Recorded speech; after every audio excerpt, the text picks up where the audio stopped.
Real quick, I want to help you get clarity on your financial goals because it's hard to make any real progress without knowing where you're trying to go. So visit my website, thelongterminvestor.com, go to the resources tab at the top, and download my goal planning worksheet. I designed this worksheet for myself and have been using it with clients, families, and friends for over a decade. And now you too can use this free worksheet as a centerpiece for your financial plan. Go get it now before you forget at thelongterminvestor.com under the resources tab.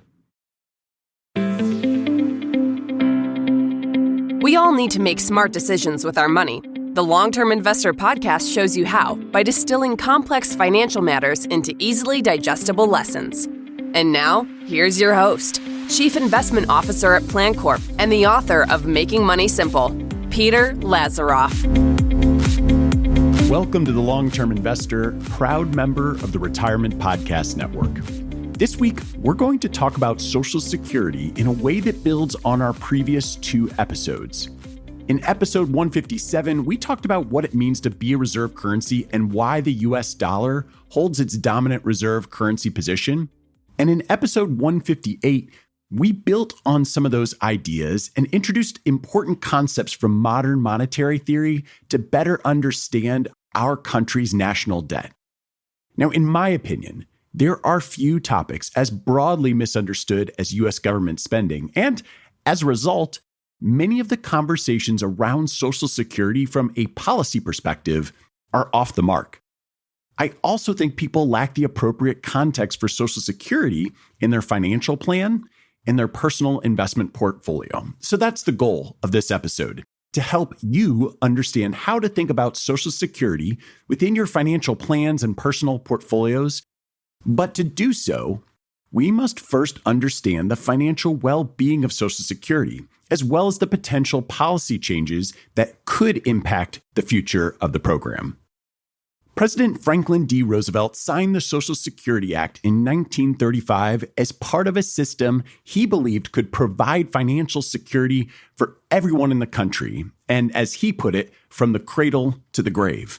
Because this was a massive financial proposal, FDR wanted to reinforce the idea that Social Security was self-sustaining, and so the Social Security Act of 1935 tied the payment of benefits to a payroll tax. We are all familiar with the FICA line on our paychecks, which, by the way, stands for Federal Insurance Contributions Act, and most people think of Social Security benefits as being funded purely from the revenue that payroll tax generates. In the Social Security Act amendments of 1939, FDR established a trust fund that invests the revenue from the FICA tax that isn't needed to pay out benefits in any given year, and that money gets invested into U.S. Treasuries. This further reinforces the idea that payroll taxes from working people, rather than the federal government as a whole, are supplying the cash that keeps Social Security afloat. The other notable component of the 1939 legislation was the establishment of a board of trustees tasked with projecting out Social Security's fiscal solvency 75 years into the future. Now, I've had countless guest interviews and solo episodes on points making it clear that we as a species are bad at predicting the future. It's hard enough to predict what will happen 1 year from now or 10 years from now, but I think we all need to take a moment to realize that a 75-year projection on things like population growth, the number of people working, changes in wages, economic growth, inflation, etc., that's a lot to predict. These predictions also create unnecessary political frictions, as current reserves within the trust for Social Security are projected to run out by 2035. And herein lies the mistake FDR made. He hoped that people seeing the money available to pay benefits would make the Social Security program more politically viable. However, everyone can, quote, see today that the money isn't there. And while the existing surplus FICA withholdings that are credited to those trust funds will keep the system together for a while, eventually the fund accounts will be empty. And once the trust fund accounts are empty, benefit cuts will be triggered. but not because the government can't afford the payments. No. It's because Congress wrote a law that says it will not pay full benefits if the balances of the trust funds ever fall below zero. In other words, we do not lack the financial ability to pay, but the legal authority to pay. This is where listening to the prior episode on the U.S. national debt could be helpful, because as we've already established in that episode, the United States government can always pay its bills because they can simply print as much money as they need.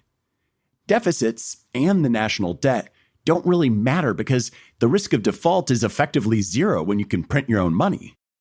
The real risk of printing too much money is inflation, but more on that when we get to talking about financial planning and personal investing implications. So, Congress could fix Social Security's solvency problem by simply rewriting the law.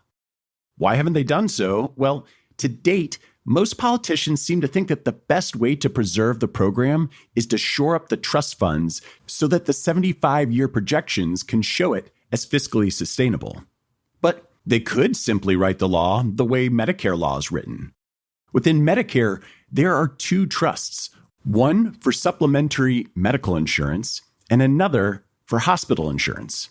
Now, while the hospital insurance, that trust faces long-term financing shortfalls, the projections for the supplementary medical insurance, aka Medicare Parts B and D, remain healthy because it has the legal authority to pay full benefits if the trust funds are ever exhausted. And it's really that simple. Social Security should only be considered at risk of insolvency because the government hasn't yet committed to making the payments. Because all we ever hear is that, quote, Social Security is going broke, end quote. Most people don't realize that the choice to fix the problem is really just a political one and not an economic one. So, what are some of the potential changes to Social Security on the horizon? Even though rewriting the laws governing Social Security financing and payments would completely erase the issue of solvency, I think it's more likely that legislation is passed to reduce benefits, and that has real implications for your financial plan. I'm going to just share a few of the most commonly discussed ideas, but I really have no sense for the probability or timing of any of them coming to fruition. And as you hear me think out loud about these ideas, please trust me that I'm doing so without any political agenda. Instead, picture us sitting together in a client meeting, because this is probably how I would frame up possible changes that could impact your financial plan. Let's start with the proposal that seems to get the most airtime, at least from my perspective, and that's means testing Social Security, which would reduce or eliminate benefits for people with higher income or net worths. I've always thought this seems somewhat sensible, but I do sometimes wonder if changes like this could undermine the long-term support for the program, because people might then begin viewing Social Security as a welfare program rather than a universal entitlement program that it is today. And there is a huge difference between welfare and entitlement, but I'm going to set that tangent on the side for now.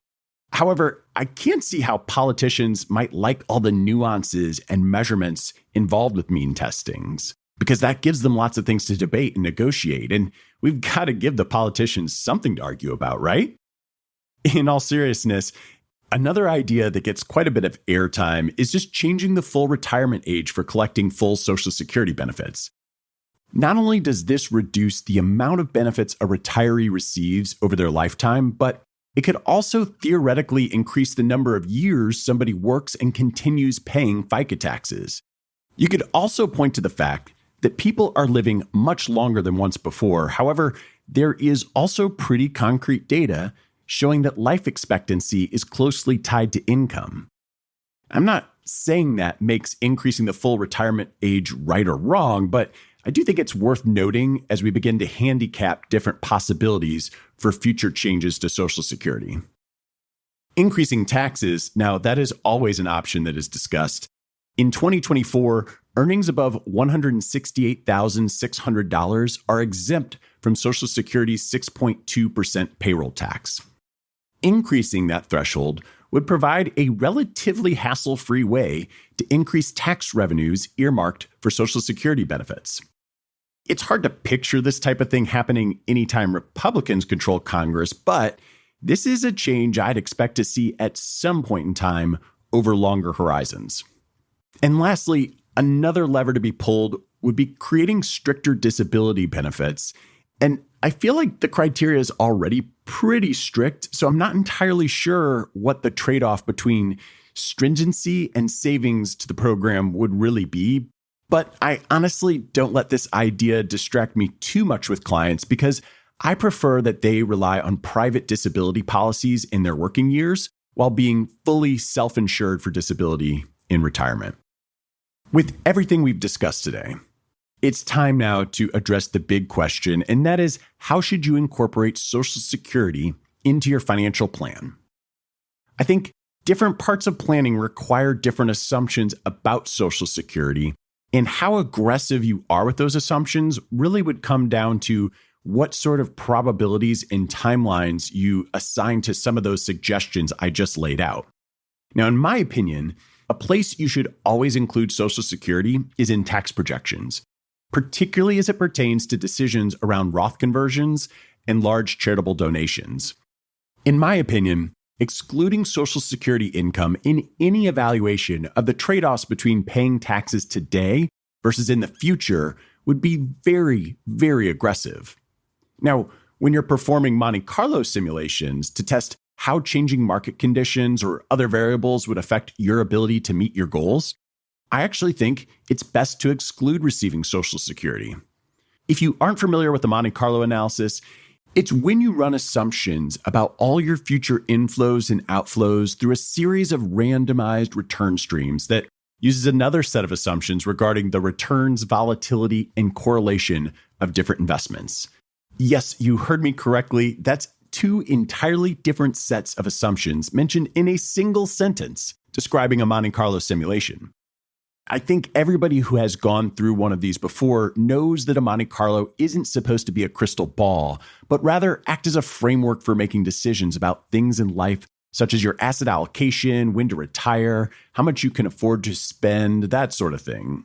But by assuming you'll receive no Social Security payments in your base case scenario, you create a lot more conservative of a framework from which to make decisions. Now, even though I feel fairly confident that everyone will receive some form of Social Security payments, I feel really strongly that this is the best way to run a base case. And that's the great thing about Monte Carlos is that you can run lots of iterations off that base case.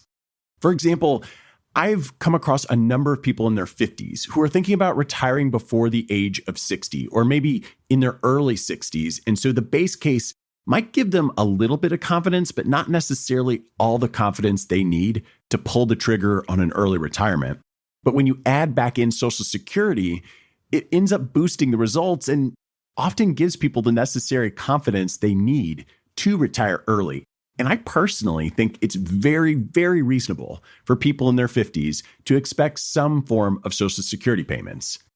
Now, the other thing that Social Security is going to impact in your Monte Carlo analysis, whether you include it or not, might be your asset allocation. But honestly, I don't think it would be that material. I don't think you're going to own more stocks or more bonds simply based on whether or not Social Security payments are coming to your bank account. I also don't really think in your portfolio there's a material one-to-one impact from the current solvency of Social Security trust accounts or potential changes to the Social Security program that could allow you to implement a trade of sorts.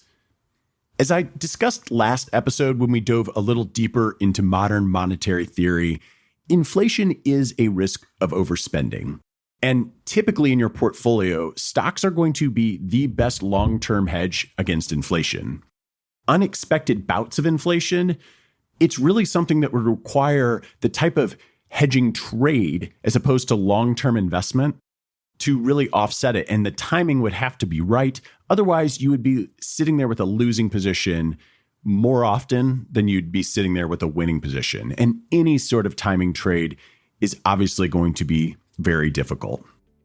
I hope today's episode, along with some of the prior ones, have helped given you some sort of clarity on today's monetary system, on fiscal policy. And if you're enjoying these episodes, I would greatly appreciate if you took the time to leave a review on Apple Podcasts or Spotify Podcasts.